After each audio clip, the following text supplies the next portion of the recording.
Mga kapitay, sa magandang oras sa lahat at welcome po sa aking channel. Ito po, magandang pag-usapan po. Ito hong demand po mga kabida ngayon ng mga netizens dito ho sa posibleng pag-hire ng Office of the President, mga kabida, kay Attorney Rowena Guanzon, bilang pantapat daw dito ho kay Attorney Claire Castro at Attorney Princess Abante ng House of Representatives, mga kabida.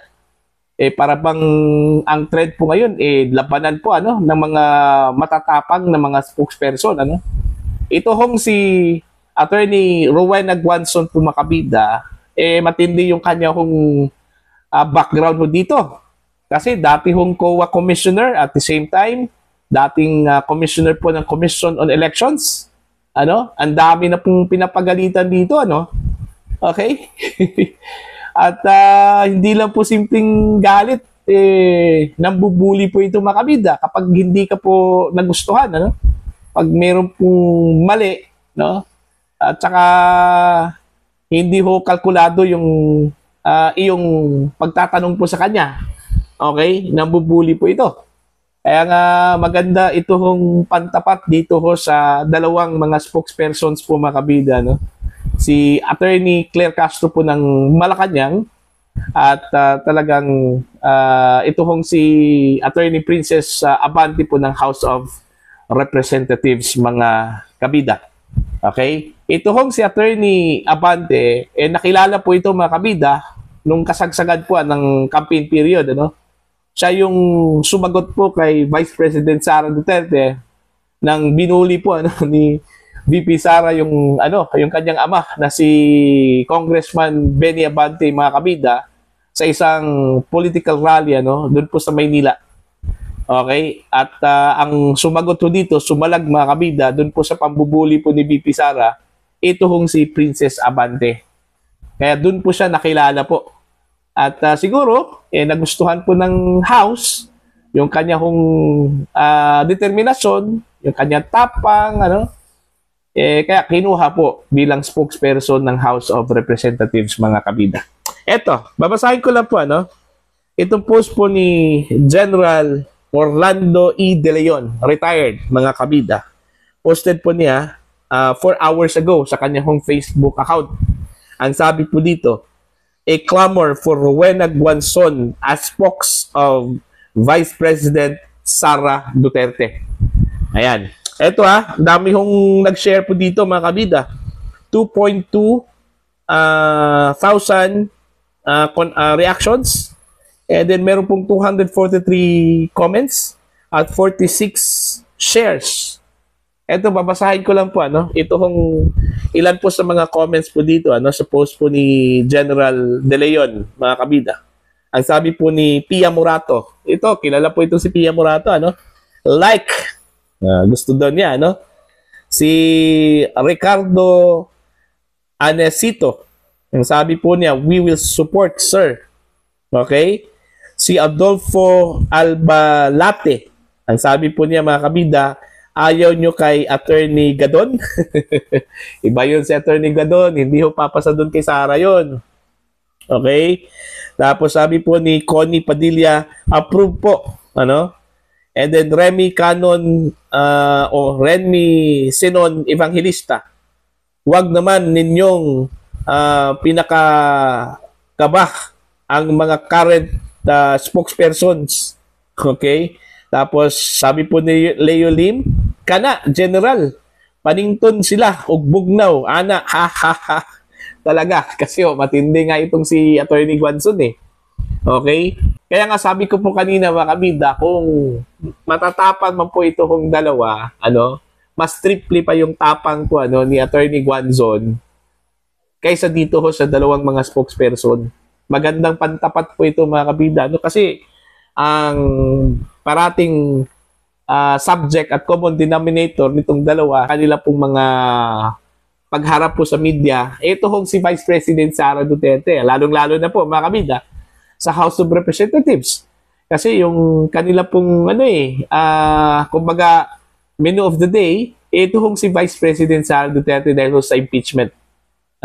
trial po ni VP Sara, kung saan po yung prosecutor dito ay mula sa House of Representatives. At ganun din ito kung Executive Department. Yung parating pulutan po nila mga kabida, kung hindi ho si dating Pangulo Duterte, ito hong si Vice President Sara Duterte. Kaya nga, kasi parang hindi na po kompleto yung araw po ng Malacanang pag hindi ho mabanggit ito hong mga Dutertes po mga kabida.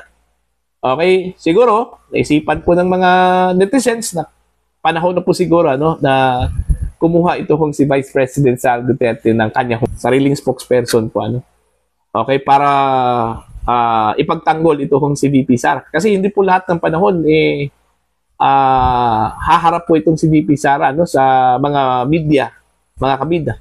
Mas maganda kung meron po siyang spokesperson. Kasi yung spokesperson na po niya, yung bahala sa lahat. At dapat yung spokesperson po na kukunin ho ni Vice President Sara Duterte, hindi ho malamya. Hindi yung papitex-petex lang po, yung may kagat talaga, At isa po dito sa mga kwalipikado at rekomendasyon po mga kabida, ito hong si Attorney Rowena Guanzon. Ayan. Now, tanong po dito ngayon, may plano ba si VP Sara na kumuha po ng spokesperson? Kasi para sa kanya, sapat na po siya Siya yung vice presidente at the same time siya yung spokesperson. Okay? Hindi ho kagaya nung campaign period nung 2022, okay, nung tumakbo po si VP Sara po makabida bilang vice president, yung kanyang spokesperson that time, friends pa sila noon, Ito hong si DOT Secretary Cristina Garcia. Okay? Mag-best friends itong dalawa. BFF dati, Pero dahil ho sa politika, dahil ho sa awayan po ng mga Duterte at Marcos po makabida, nadama yung kanila pong relasyon bilang matalik na magkaibigan.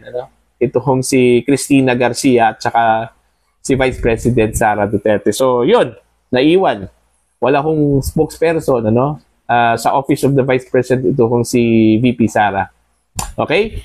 Now, siguro panahon na po siguro, na kukuha po siya ng spokesperson. At magandang choice po itong si Attorney Guanzon, mga kabida. Dito ho masusubukan ni Attorney Claire Castro at saka ni Attorney Princess Abante, yung tapang po, ni Attorney Rowena Guanzon. Tingnan natin kung hanggang saan po itong dalawang mga babae, yung mga dalawang abogado na ginawang spokesperson mga kabida ng Malacanang at House of Representatives.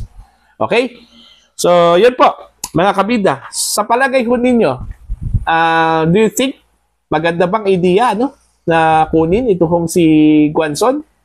Kasi pagkakakilala ko po kay Guanzon po mga kabida, dati po itong kakamping I don't know kung hanggang ngayon kakamping pa ba, Kasi batid ko mga kabida nung nagsimula ito hong away ng mga Duterte at Marcos, biglang kumambyo po itong si si Rowena Guanzon biglang nag-Duterte po ito. Okay? Kung titingnan mo yung mga vlogs po niya mga kabida, yung kanya hong hirit, mga hirit po niya, parang pabor po siya dun sa mga Duterte, Okay, although alam natin na during campaign ng 2022, mga kabida, talagang kalaban na talaga niya ito hong si PBBM. Kasi every time meron pong mga sorties, mga rallies that time, binabatikos yan, ni Attorney Guanzon mga kabida, ito hong si PBBM. Tinawag pa nga niya itong bangag, yung time ng campaign period, mga kabida, Pero nung nag-umpisa na po yung bangayan po ng dalawang personalidad po makabida, itong si Vice President Sara Duterte at PBBM, napansin ko po na bawat atake po niya sa administrasyon, parang pumapabor po doon po sa mga Duterte, mga kabida. Okay, lalong-lalo na po doon ho sa issue po ng confidential funds. May comment po siya doon na kumbaga ibinalik po ni Attorney Guanzon sa isang interview yung proseso po ng pag-liquidate ng budget po ng House of Representatives, ito hong mga kongresista. Kasi yung ginagawa na lang pong certification, mga kabida.